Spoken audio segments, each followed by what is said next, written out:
Oh mama, last night I met a young man. Oh mama, Hey, what's up you guys? It's your girl Conditional and welcome back to my jungle and welcome back to another episode of Fallout Shelter Gameshow Gauntlet. So right now we're just going to collect some resources in the vault. You know what I'm saying? Yeah. Okay, and honestly today's topic is anxiety. We're going to be discussing anxiety, maybe some triggers, and how you can tell when you're about to enter a panic attack, and maybe some tips to help you either stop your panic attack or minimize how long it may last. Okay, and these are just personal tips. I am not a doctor or a therapist, but I went to both, okay, to help me out with my anxiety problems, and I am not ashamed of getting help for my problems, and you shouldn't be either. Okay, so we're gonna get right into the video. Okay, so the first thing for me, when we're talking about anxiety, is you have to really figure out your triggers, and that can be hard, or it could just be triggering in itself to figure out what makes you go into a panic attack. Maybe it's a big crowd, maybe it's tiny spaces, maybe it's the fact that someone wore perfume that your attacker or someone that hurt you wore, or cologne or something. Like, there are different kinds of triggers that trigger your anxiety. So one of the parts of figuring that out is exploring what makes you trigger and why it makes you trigger, which is really hard in itself. In all honesty, that is one of the biggest deals I've had to deal with, trying to figure out why I'm so anxious and how can I not, how can I stop it being from anxious. Also too, another trigger for myself I know personally was flashbacks. Like, I would get flashbacks of my attack, so that caused me to just wake up in a pool of sweat, just breathing hard. Ooh, I remember. See, I'm okay now, but before I wasn't, you know. So dealing with that. Ooh, we got some loot boxes. Ooh, I said loot boxes. I'm thinking of Overwatch. I mean lunch boxes. Okay. So one of the things for me was trying to figure out what is my trigger, and either how do I stop it from triggering me, or how do I deal with my anxiety once it's already been triggered. Because some people, they go out the house and they get anxiety.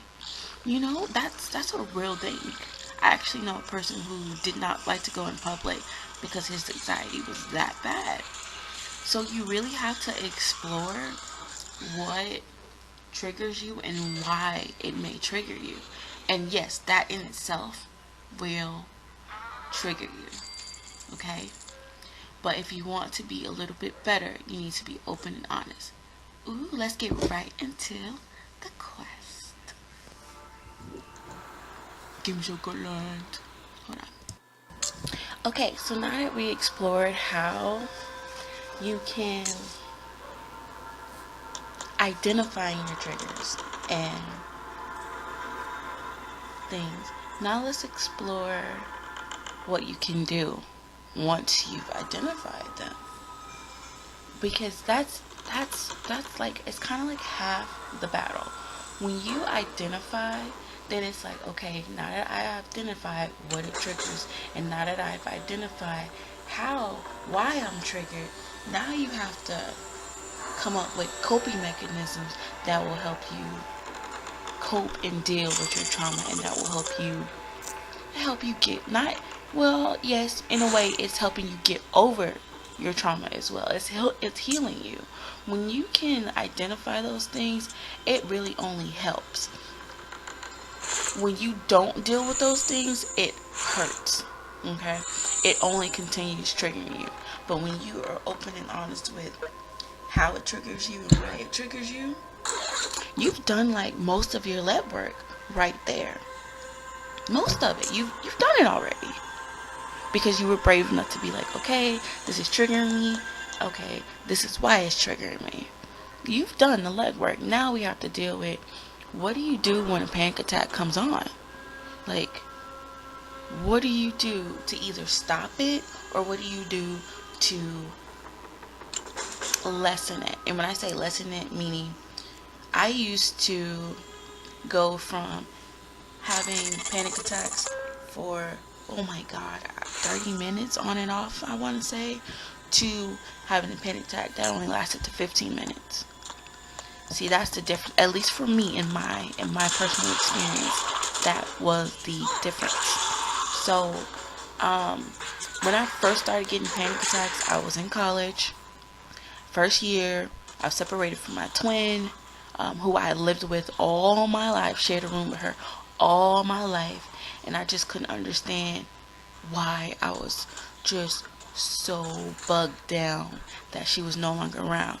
We both went to different colleges, and it was a change for me, and I just did not know how my sister impacted me. I was ungrateful little SOB, okay, when I was younger. So I did not know how much I needed my sister, how much her presence just made me feel safe.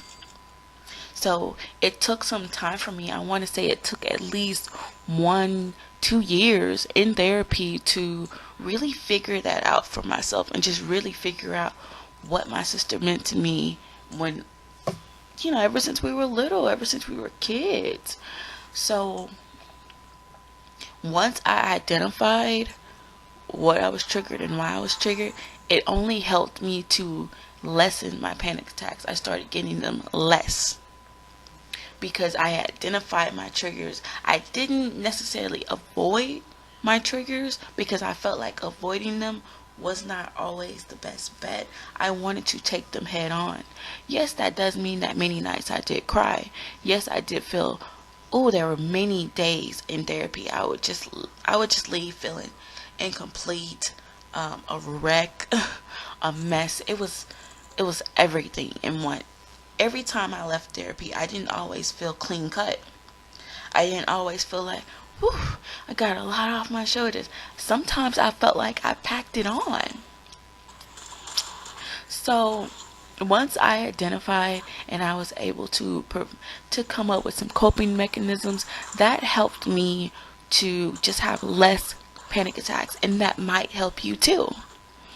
Another thing also too that really helped was I would take a brown paper bag and I would just focus on my breathing, and I would breathe into it. And it had to be a brown paper bag. Plastic bag just wasn't doing it justice. And the brown paper bag, just seeing how it would expand and then collapse, helped me realize that I was fine, I was breathing, and that in itself helped me to calm down. Another thing too is I had friends who understood that I was having a panic attack and knew that, hey, I'm gonna make her laugh, or I'm gonna make her smile. And I'm so blessed to have those type of friends that I still do to this day, who understand that I have anxiety problems, and they understand just things that I've been through, and they are just really nice people. And that's another thing that helps, having a good support. Like, I've had one of the best supports, hands down, in my life. Like, I really do feel like I have a nice, not even nice, I feel like I have a great support system, and I've been having it since college, and those people still support me to this day, and I am so grateful for them. And they have helped in lessening my panic attacks. Another thing too is I really had to get out of my, I had to get out of my mind too. I had to talk to different people. So yes, that means reaching out to people that you just never thought you would talk to. People you might have thought were crazy, or people you just like, I don't mess with her. Trust me, people the people that I least expected to help me helped me so much. Like, they helped me more than the people I kind of knew at the time, just by being themselves. I'm telling you, it's a difference. You never know who is gonna be your friend or who is just gonna help you in your time of need. You never know. So people that I didn't even think about, people that I couldn't even fathom the year, month or so before, were the ones who were saving my life. So you really have to take that into account, because it was the people that I loved the most that seemed to hurt me the most. So you really have to take that into account when you're dealing with your anxiety problems, and you really have to reach out to those people. Don't feel like you're a burden. Don't feel like, oh, they don't want to talk to me. Don't feel that way. That's just your anxiety talking. Go get your healing, you know? So just realize that those triggers need to be identified, so either you can avoid them or it can only help you to understand and realize that everybody that you come across, even the people that you love the most, may not be as supportive. And the people that you just barely know, or the people that you just met, could turn out to be some of the best people in your life. At least that's what happened to me. Okay? So you just be open, be honest, go get help. Unfortunately, talking to friends and family may not always help you and where you need to be. That's why I encourage anybody, if you can afford it, or if you can't afford it, go get a therapist. Go look at those free services websites. Go get whatever healing you need in order for you to be the best you. Okay? I want to say that is all for today, you guys. Thank you so much for watching. Thank you so much for staying tuned in with your girl. Okay? I appreciate you guys so much. Thanks for listening to my little anxiety spill. I'll come back with more. Stay tuned and be blessed out there. Take care. Bye.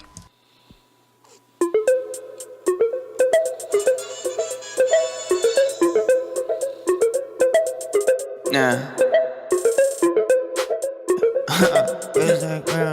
I'm good. Yeah. Going to your bitch, I'm cool. Hey, hey.